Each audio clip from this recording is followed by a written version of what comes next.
नमस्कार, आप देख रहे हैं न्यूज कॉल 24। देश दुनिया की हर छोटी बड़ी खबर सीधे आपके स्क्रीन पर। हर दिन नए विषय, नए मुद्दों पर चर्चा और सटीक जानकारी। सब्सक्राइबर से अनुरोध है कि वह नोटिफिकेशन में जाकर ऑल का ऑप्शन दबाना बिल्कुल न भूलें। इस चैनल पर आए नए लोगों से निवेदन है कि न्यूज कॉल 24 को सब्सक्राइब करें और हाइप देकर चैनल को सपोर्ट करें। मैं हूँ आपके साथ सुशील गिरीश। बात समझनी है तो पूरी सुननी होगी। वीडियो में आखिरी तक बने रहिए। न्यूज कॉल 24 के खास प्रोग्राम ओपिनियन भारत में आपका स्वागत है। हरियाणा में कोई भी सरकार आपके बिना नहीं बनेगी। केजरीवाल के इस बयान के आखिरकार क्या मायने हैं? अरविंद केजरीवाल ने जेल से छूटने के बाद हरियाणा में आम आदमी पार्टी के लिए रोड शो किया, पर उन्होंने जो बयान दिया है उसके कई मायने निकाले जा रहे हैं। उनके बयान के 3 मायने निकाले जा सकते हैं। हरियाणा की जगाधारी विधानसभा में आम आदमी पार्टी के राष्ट्रीय संयोजक अरविंद केजरीवाल ने शुक्रवार को आम आदमी पार्टी के चुनाव प्रचार का आगाज कर दिया। दिल्ली के मुख्यमंत्री पद से इस्तीफा देने के बाद यह अरविंद केजरीवाल का पहला राजनीतिक कार्यक्रम था। अगले कुछ दिनों में अरविंद केजरीवाल इस तरह के रोड शो कम से कम 10 उम्मीदवारों के लिए करने वाले हैं। यह सवाल उठता है कि आम आदमी पार्टी हरियाणा में चाहती क्या है? अरविंद केजरीवाल ने आज जगाधारी में जो जनता को संबोधित करते हुए जो बात कही, उसके कई अर्थ निकाले जा रहे हैं। एक तरफ तो वो भारतीय जनता पार्टी को टारगेट करते हैं, दूसरी तरफ से ये भी कहते हैं कि हरियाणा में कोई भी सरकार आम आदमी पार्टी के बिना नहीं बनेगी। उनके इस बयान के कई अर्थ निकाले जा रहे हैं, क्योंकि अरविंद केजरीवाल के मुंह से कोई बात यूं ही नहीं निकलती। राजनीति के वे माहिर खिलाड़ी बन चुके हैं। कांग्रेस की हार की जमीन तैयार कर रहे हैं। अरविंद केजरीवाल जितना कहेंगे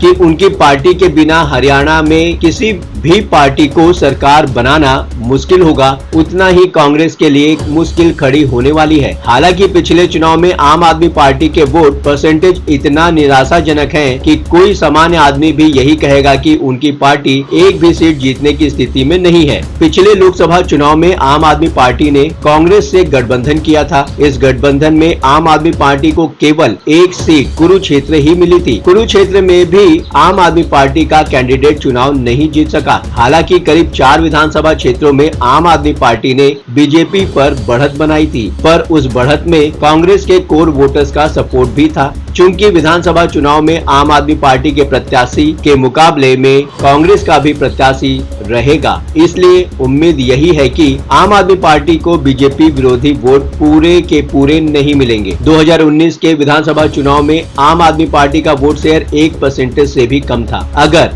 आम आदमी पार्टी का वोट शेयर 2 से 4% बढ़ भी जाता है तो भी सीट जीतना मुश्किल ही है। हाँ, यह तय है कि कांग्रेस प्रत्याशी को हराने का काम जरूर आप प्रत्याशी करेगा। क्या अरविंद केजरीवाल सरकार बनाने के लिए बीजेपी को भी सपोर्ट करेंगे? अरविंद केजरीवाल का यह बयान है कि हरियाणा में कोई भी सरकार आम आदमी के बिना नहीं बनेगी। यह संदेश है कि वह कुछ सीटों पर अपनी पूरी ताकत से लड़ेंगे। इसका एक अर्थ यह भी निकलता है कि वो बहुमत लायक आंकड़ा भले ही न ले आ सके, पर इतनी सीट जरूर आएगी कि हंग विधानसभा में उनके समर्थन की जरूरत आ जाए। अब सवाल यह उठता है कि कोई भी सरकार में तो बीजेपी भी शामिल है। क्या बीजेपी को भी जरूरत पड़ने पर आम आदमी पार्टी सपोर्ट करेगी? इसमें कोई दो राय नहीं हो सकती कि हरियाणा में हंग असेंबली की नौबत आ जाए। इस दशा में अगर आम आदमी पार्टी 4 से 5 सीटें भी जीत लेती है तो वो किंग मेकर की भूमिका में आ सकती है। बीजेपी का विरोध, कांग्रेस के नाम पर चुप्पी क्यों?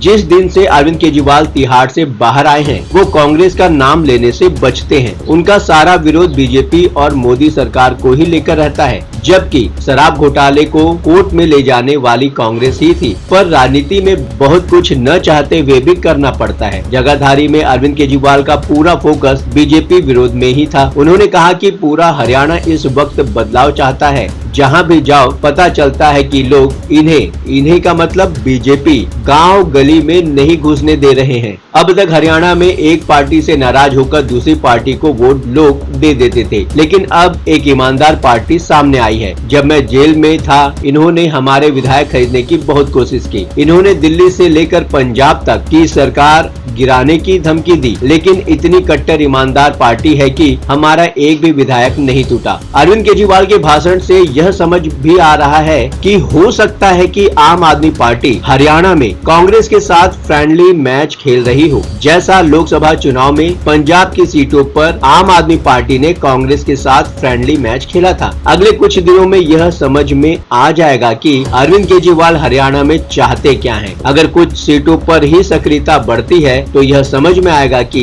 बाकी सीटों के लिए कांग्रेस से अंदरूनी गठबंधन हो गया है। आपको क्या लगता है, अरविंद केजरीवाल हरियाणा में कौन सा राजनीतिक गेम खेल रहे होंगे? बातों ही बातों में मुद्दे की बात हो जाती है। अब आपकी बात नहीं रहेगी अनसुनी। आपकी सोच, आपकी सलाह और आपकी राय हमारे लिए मायने रखती है। कमेंट करके अपनी प्रतिक्रिया अवश्य दें। लगातार खबरों से अपडेट रहने के लिए चैनल को सब्सक्राइब करें, फॉलो करें। आज के लिए बस इतना ही। बने रहिए न्यूज़ कॉल 24 के साथ।